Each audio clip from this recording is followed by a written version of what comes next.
Bonjour à tous, bienvenue dans une vidéo bullet journal. Ici, je vous propose de faire ensemble deux doubles pages que je fais chaque année et qui sont de sorte de bilan de mon année pour un petit peu me souvenir de ce qui s'est passé pendant l'année. Pour le matériel, ça va être relativement simple, donc je vais choisir juste des couleurs, des washi tape. J'aurai aussi un ou deux tampons pour décorer les cadres, mais rien de plus. Alors voilà ce que nous allons faire. Donc je vais reprendre ici le thème du mois d'août, donc pour les washi et la couleur. Et je vais faire une version plutôt carrée en boîte de cette roue rétrospective. Donc ça c'était l'année passée. La vidéo est toujours sur YouTube si l'idée de refaire une roue vous intéresse. Donc ici on va partir sur des formes rectangulaires que je vais disposer tout autour d'un titre de 2023. J'avais aussi placé sur YouTube et sur Instagram deux posts qui proposaient de poser les éventuelles questions que vous auriez par rapport à ma pratique du bullet journal ou de l'art journal. Donc je vais répondre un petit peu à plic à ploc dans la vidéo à ces questions. On m'a notamment demandé combien de temps ça me prenait pour réaliser par exemple des pages mensuelles dans mon Bujo. Ici, comme je filme, évidemment, ça me prend beaucoup plus de temps puisque je fais un brouillon relativement complet en amont. Je prépare tout ce qui va être couleur, gamme de couleurs avec les encreurs, les tampons qui vont avec, pour ne pas avoir l'air de chercher partout sur mon bureau les choses. J'aime bien que tout soit prêt avant de commencer à filmer. Il y a ensuite l'étape où je filme, donc ça veut dire allumer, éteindre la caméra, zoomer parfois, faire des plans plus rapprochés de ce que je fais. Je contrôle régulièrement si tout est bien net sur l'image. Ensuite, il y a l'étape la plus fastidieuse, c'est celle du montage vidéo et par-dessus la voix off. Tout ça mis bout à bout, on arrive vite à une petite journée de boulot pour seulement 10 à 15 minutes de vidéo. Évidemment, si je ne tournais pas de vidéo, ça irait beaucoup plus vite puisque je ferais des brouillons beaucoup moins complexes et je chercherais en direct mon matériel tout autour de moi. Je dirais que selon les thèmes, ça me prendrait entre 1h30 et 2h. Ça dépend de la complexité. Si jamais il y a des aplats de couleurs à la gouache, ben ça dure plus longtemps. Mais je pense que 1h30 à 2h, c'est une bonne tapée, une bonne moyenne. On m'a aussi demandé comment j'arrivais à tenir à jour mon Bujo, comment j'avais pris l'habitude. Alors avant 2016, puisque j'ai commencé le Bujo fin 2016, j'avais toujours dans mon sac deux choses. La première, c'est un tout petit agenda, vous savez, le genre d'agenda qu'on reçoit gratuitement avec les magazines. Et j'y notais simplement mes rendez-vous, les choses à ne pas manquer, les numéros de téléphone importants, etc.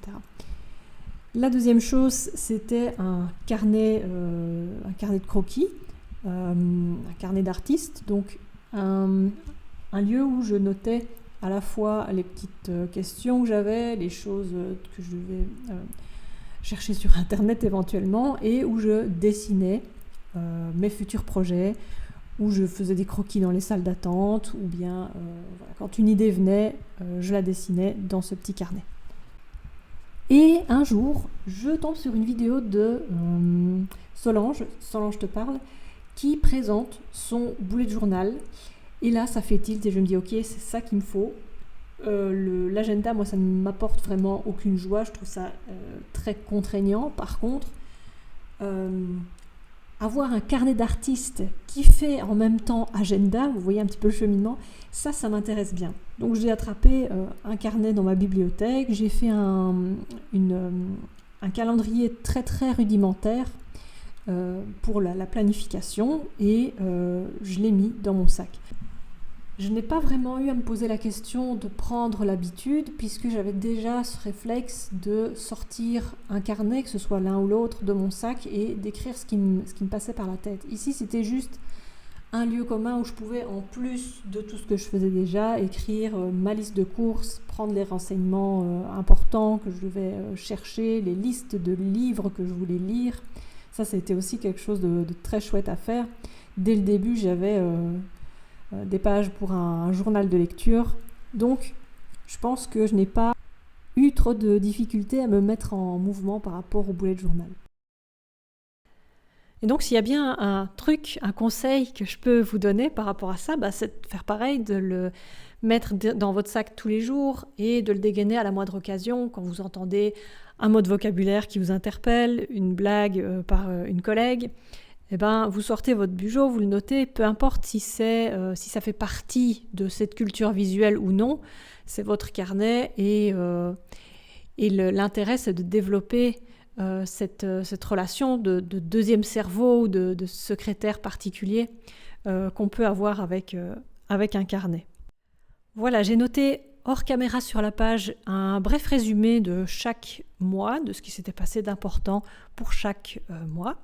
Et je vais entamer ici la deuxième double page qui va être à la fois une sorte de récap des meilleurs contenus de divertissement, donc une playlist, un top pour les jeux vidéo, pour les livres, et je me suis aussi fait une petite case pour ce que j'appelle les points de succès. J'avais déjà fait ça précédemment, vous allez comprendre. Donc ici, je suis en train de placer beaucoup de bruit au niveau des cadres, donc j'ai reproduit à nouveau ce petit motif en fond avec les cercles.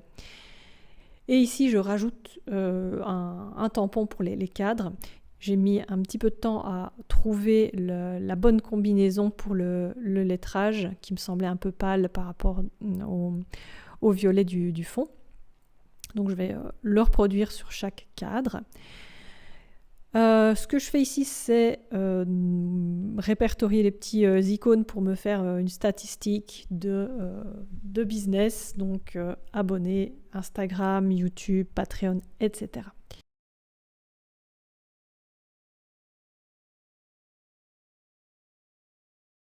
Pendant que vous ne regardiez pas, j'ai rempli les différentes rubriques. Ça m'a demandé un petit peu de réflexion, donc c'est pour ça que j'ai fait ça sans filmer. Et donc je vais vous passer en revue ce que j'ai consommé en termes de divertissement, donc avec la playlist. Dans mon top 5 des écoutes, on va trouver en première place Volcorix, que j'ai découvert cette année, et j'ai poncé à peu près tous les albums à différents moments de l'année. C'est de la synthwave, donc c'est très calme, il n'y a pas de paroles. Le dernier album est une sorte de film auditif. C'est un huis clos de science-fiction, c'est vraiment très chouette. Le deuxième groupe que j'ai bien écouté, c'est Mansour. Je ne sais pas comment ça se prononce, ils ont très peu d'auditeurs sur Spotify, donc c'est vraiment un tout petit groupe. Et je l'écoute parce qu'il y a du luth dedans. Il y a une ambiance assez antiquité gréco-romaine, je dirais. C'est très agréable, très éthéré. J'ai beaucoup écouté cet album de Drab Majesty. Également cet album de The Ocean, c'est du post-metal, je pense. J'ai écouté uniquement la version instrumentale parce que les paroles ont tendance à me déranger quand je travaille, donc je l'écoute souvent de la musique sans paroles. Cette année, je me suis aussi fait un petit top pour les podcasts que j'avais beaucoup écoutés. J'ai découvert les podcasts en fait relativement tard, donc il y a 2 ans. Avant, j'en écoutais pas du tout. J'ai continué à écouter les méta de choc régulièrement. C'est une série sur la pensée critique et la zététique. Ensuite, le podcast Hector, réalisé par une équipe de l'UNAMUR et qui parle aussi d'esprit critique, d'évolution de la science. C'est super intéressant. Et en 3, j'ai mis... Est-ce que j'ai le droit de dire ça sur YouTube ? Je ne pense pas. Ce podcast féministe bien connu, que je vous recommande chaudement. J'ai écouté quasiment tous les épisodes, je ne vais pas dire d'une traite, mais sur plusieurs jours. C'était vraiment très intéressant. Ensuite, pour la case top des jeux vidéo, j'ai fait un top 3 uniquement. Je ne reviens pas sur les jeux, je les ai déjà cités dans une vidéo précédente. Et je me suis fait un mini top 3 avec les jeux un petit peu plus indépendants, enfin moins grosse production pour laisser la chance à tout le monde. Voilà. Au niveau des livres et de la bibliothèque, ça n'a pas été facile d'isoler 10 livres. Je dirais qu'il y en a vraiment 3 qui m'ont bien secoué. C'est L'art impossible de Geoffroy de la Gannerie, qui parle de l'art qui est toujours politique, qui parle aussi des musées et pourquoi c'est un système de domination par la culture. Ce genre de choses, c'était une lecture assez éprouvante émotionnellement pour quelqu'un comme moi qui aime l'art. Dans le même ordre d'idées, assez éprouvant émotionnellement parlant, donc c'est Le réalisme capitaliste de Mark Fisher. C'est un petit livre, il y a juste 90 pages, les chapitres sont bien structurés, donc on parle d'enseignement, de maladie mentale et d'anticapitalisme, et pourquoi on ne peut pas penser l'anticapitalisme en dehors du capitalisme, parce que le capitalisme est comme de l'encre dans de l'eau, il phagocyte absolument tout. C'est un livre vraiment, vraiment prenant et simple que je vous recommande vivement. Et le 3e livre qui m'a marqué cette année, c'est La pensée straight de Monique Wittig. Donc, c'est un essai féministe matérialiste. Ça veut dire qu'on considère ici les femmes comme une classe sociale dominée. Elle explique pourquoi, qu'est-ce que ça implique pour nous et comment trouver des échappatoires à ça. Globalement, le reste de la liste concerne les mêmes sujets, donc l'histoire de l'art, le féminisme, le capitalisme, et il y a un livre sur l'autisme qui est perdu au milieu de tout. Comme l'an passé, j'ai fait une case avec les points de succès, c'est-à-dire des événements ou des choses que j'ai accomplies de façon ponctuelle. Et j'ai tourné ça comme si c'était des points de succès, comme dans les jeux vidéo, quoi. Donc j'ai un petit titre assez drôle sur ce que ça signifie, et je note en dessous une description de la prouesse en question. Et pour la colonne de droite, donc j'ai repris les objectifs que j'avais en début d'année et j'ai noté ceux que j'avais validés, ceux qui sont toujours en cours, qui ont été à demi achevés, on va dire, et ceux qui n'ont pas été validés, et je verrai si je les ajoute dans mes objectifs pour cette année ou si je laisse tomber. Voilà, c'est tout ce que j'avais à vous montrer pour clôturer cette année 2023.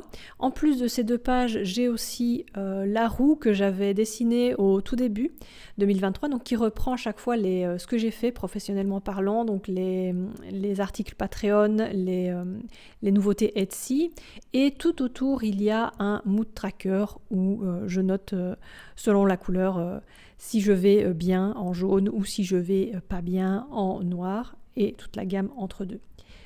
Voilà, on se retrouve dans une prochaine vidéo tout bientôt pour mettre en place le début de l'année 2024. Ciao ciao!